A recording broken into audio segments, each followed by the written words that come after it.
Financial sector players and black entrepreneurs brought together to engage on financial inclusion to boost economic participation. Access to funding is seen as a major hurdle to many previously disadvantaged due to stringent lending criteria by many financial institutions.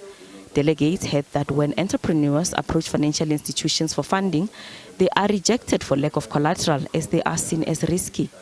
This often perpetuates the legacy of the past of inequality and poor access to opportunities.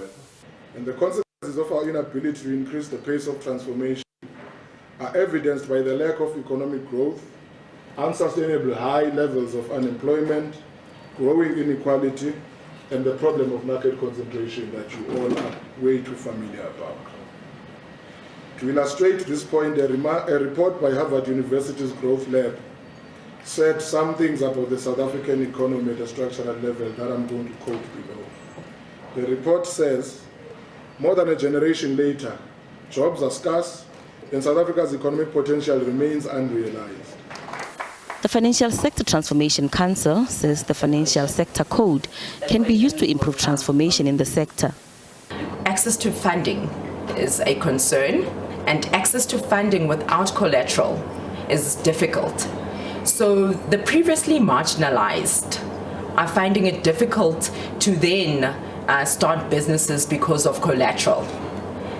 And so as the FSTC, with our work, what we would then like to do is to see how can we, using our instruments to drive and measure transformation and using our code, how can we then accommodate entrepreneurs so that we then create an environment where it enables them to be to participate from our side in terms of measuring and driving transformation and using the sector code. Gauteng Government MEC for Finance and Economic Development, Lebogang Maile, says at the center of the country's economic inclusion is the transformation of the financial sector. The banks are not transformed. That's why in Gauteng we're talking about a state-owned bank. But we don't want a state-owned bank for its own sake.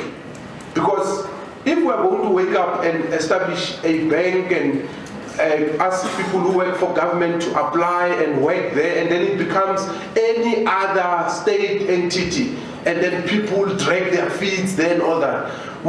So we are going to get a partner who's got the money, because you need the money, who's got the skills, the knowledge, the networks, the systems, so that you open the bank. What we want is to sit on that table, which decides and make determination on what is the policy of that bank in funding SMMEs, what are the requirements and all that.